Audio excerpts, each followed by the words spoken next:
चलिए दोस्तों मेरे साथ एक और ट्रैक पर, एक और यात्रा पर, और वह यात्रा है श्री अमरनाथ बाबा जी की। मेरे पीछे आपको बात देख के पहचान ही गए होंगे। तो चलिए मेरे साथ एक बार एक और यात्रा पर। अगर आप मेरे चैनल पर नए हैं तो मेरे वीडियो को लाइक करें, शेयर करें और मेरे चैनल को सब्सक्राइब अवश्य करें। जय शंकर।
हर हर महादेव। दोस्तों चलिए मेरे साथ श्री अमरनाथ जी की यात्रा पर। इस यात्रा को करने के दो मार्ग हैं। एक रास्ता तो पहलगाम से जाता है और दूसरा रास्ता बालटाल से जाता है। जो बालटाल का रास्ता है उसकी दूरी तकरीबन 16 किलोमीटर है और जो पहलगाम का रास्ता है उसकी दूरी तकरीबन 42 किलोमीटर है।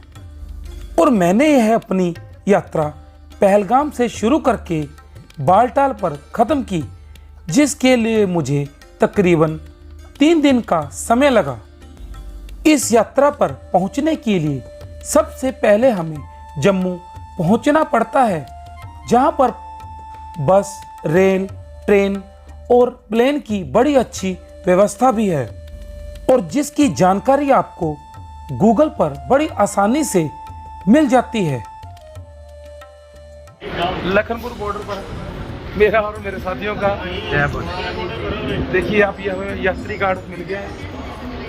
RFID कार्ड हमारा ये हमारी यात्रा पर्ची।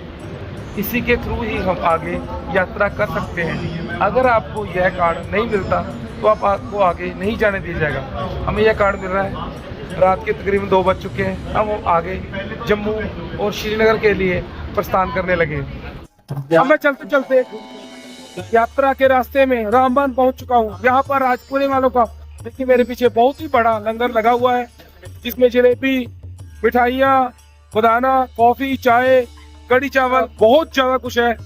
यहाँ पर देखिए मेरे पीछे बाथरूम की पूरी सुविधा है। बहुत ही बढ़िया प्रोग्राम है इनका यहाँ पर। मैंने तो यात्रा के लिए अपनी KYC पहले ही करवा रखी थी, परंतु मेरे कुछ साथियों की KYC नहीं हुई थी, जो कि हमने लखनपुर बॉर्डर पर पहुंचकर ही करवाई। श्री अमरनाथ जी की यात्रा पर जाने के लिए KYC की फॉर्मेलिटी लखनपुर, रामबान और जम्मू में भी हो जाती है और यह KYC की सुविधा राजपुरे वालों के लंगर में भी बिल्कुल निशुल्क की जा रही थी। मैं जिस समय राजपुरे वालों के लंगर में पहुंचा था उस समय सुबह के 8 बजे थे, इसीलिए मैंने और मेरे साथियों ने यहीं पर सुबह का नाश्ता भी किया। और यहाँ पर मैंने देखा यात्रा करने वाले यात्रियों को बिल्कुल निशुल्क हर तरह की दवाइयाँ दी जा रही थी, जो कि बहुत ही सराहनीय कार्य था। भंडारे में मैं प्रसाद ग्रहण करके जल्दी ही अपनी आगे की यात्रा की तरफ निकल पड़ा, क्योंकि अभी मेरा रास्ता बहुत लंबा था। जम्मू से बालटाल की दूरी तकरीबन 230 किलोमीटर है और जम्मू से पहलगाम की दूरी तकरीबन 335 किलोमीटर है और मेरी यात्रा की जो रजिस्ट्रेशन थी वह पहलगाम की तरफ से थी और उसकी दूरी 335 किलोमीटर होने के कारण मैं ज़्यादा देर यहाँ पर नहीं रुक सकता था। और उसका मुख्य कारण यह था कि मैं शाम तक पहलगाम पहुंचना चाहता था और अगले दिन सुबह मैंने अपनी यात्रा शुरू करनी थी। रास्ते के जो नज़ारे थे उनकी प्रशंसा शब्दों में करना असंभव था। आप खुद ही देख सकते हैं, व्यू, ऊंचे ऊंचे पहाड़ और हरे भरे ये वृक्ष, नीला नीला आसमान और खुली डुली सड़कें। जम्मू से श्रीनगर जाते समय कई टनल को क्रॉस करना पड़ता है। यहाँ की मुख्य टनल है जो वह बनिहाल काजीकुंड टनल है, जिसको बनने में तकरीबन 5 साल लगे और इस पर तकरीबन 2100 करोड़ रुपए का खर्च आया। और इसके बनने के बाद तकरीबन जम्मू से श्रीनगर का 1.5 घंटे का सफ़र कम भी हो गया। इन सभी सुंदर नज़ारों को देखते हुए मुझे समय का पता ही नहीं चला कि मैं कब पहलगाम पहुंच गया। पहलगाम ऊंचे ऊंचे देवदार और पाइन ट्री के मध्य में बसा हुआ एक हिल स्टेशन भी है और यहीं से हमारे बाबा बर्फानी जी की यात्रा की शुरुआत भी होती है। दिसंबर और जनवरी में यहाँ पर काफ़ी बर्फबारी भी होती है, जिसे देखने देश और विदेशों से भी सैलानी आते हैं। मैं जिस समय पहलगाम पहुंचा था उस समय शाम हो चुकी थी, जिस कारण नज़ारे और भी खूबसूरत लग रहे थे। मौसम बिल्कुल साफ था, जो मेरी आगे की यात्रा के लिए बहुत अच्छा संकेत भी था।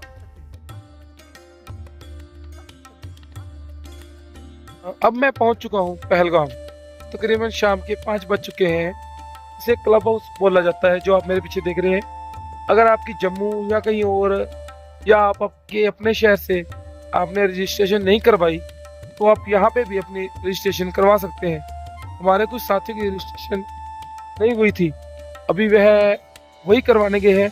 कल हम यात्रा का ट्रैक सुबह पहलगाम से शुरू करेंगे।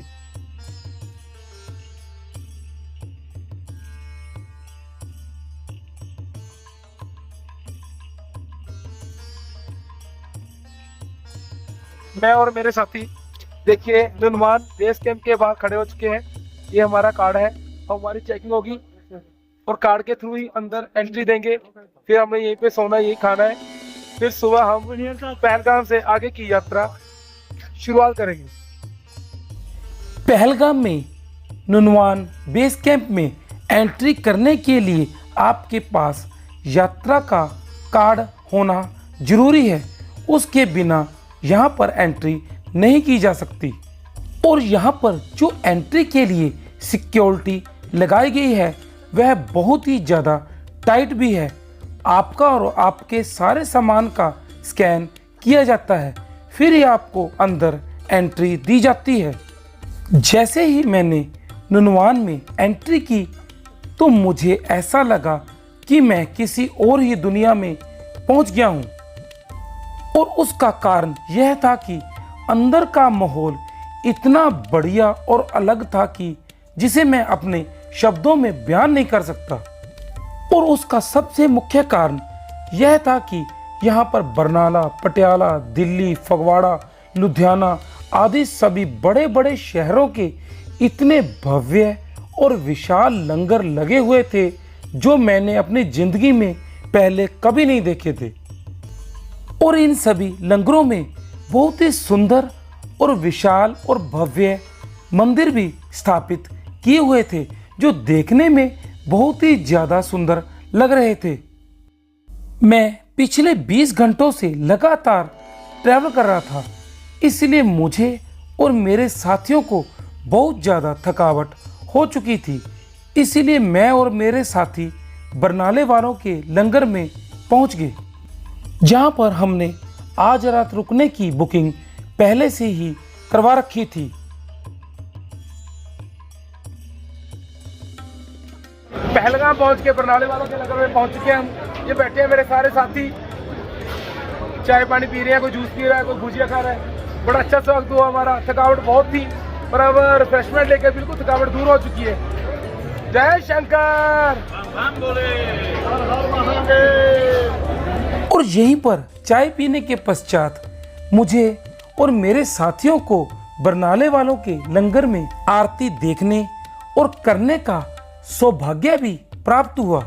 आरती करने के पश्चात मैंने और मेरे साथियों ने वहां पर लंगर में खाना खाया और रात को गर्मा गर्म केसर वाला दूध पिया और थकावट बहुत हो चुकी थी और अगली सुबह को हमने अपनी आगे की यात्रा शुरू करनी थी। इसीलिए मैं और मेरे साथी जल्दी जाकर अपने टीन से बने हुए शेड में सो गए। थकावट होने के कारण रात को बहुत बढ़िया नींद भी आई। सुबह के तकरीबन 5 बज चुके हैं। अब मैं अपनी श्री अमरनाथ जी की यात्रा की ट्रैक शुरू करने लगा हूँ। देखिए मेरे पीछे बहुत अच्छी सुविधा है यहाँ पे, बिस्किट, गाजर का रब्बा, आमले का रब्बा, इडली और पोहा वगैरह बहुत अच्छे ढंग से तैयार किया गया है। बहुत अच्छी रौनक हुई पड़ी है। देखिए आप पहलगाम में भोले बम बम भोले बम बम भोले भोले भोले भोले भोले। अब मैं पहलगाम से चंदनवाड़ी इस गाड़ी टैक्सी के थ्रू जा रहा हूँ। यहाँ से पहलगाम से चंदनवाड़ी की दूरी तकरीबन 18 किलोमीटर है और एक पर्सन का चंदनवाड़ी तक ये 200 रुपया लेते हैं। चलते हैं अब धीरे धीरे गाड़ी में। आगे भी आप यात्रा देखते रहिए, बने रहिए वीडियो मेरे साथ।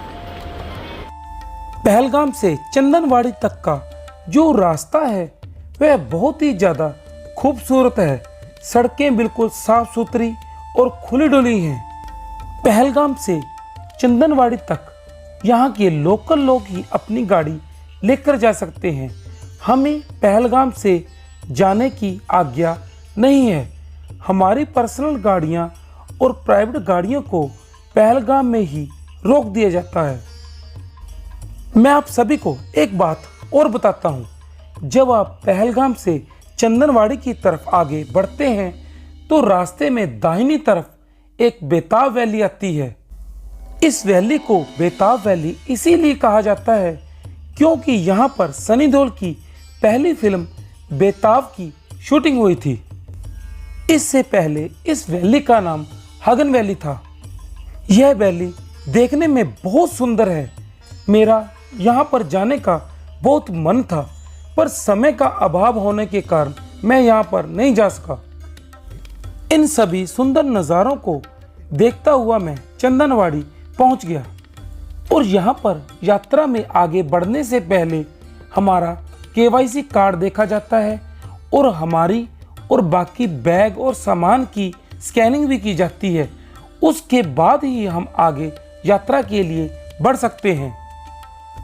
यात्रा कार्ड और अपने सामान की स्कैनिंग करवाने में मुझे तकरीबन 1 घंटा लगा। यहाँ तक पहुँचते पहुँचते मुझे तकरीबन सुबह के 7 बज गए थे। अब मुझे भूख भी लगी थी, इसीलिए मैंने वाराणसी वालों के लंगर में छोले भटूरों का नाश्ता भी किया जो खाने में बहुत ही स्वादिष्ट था।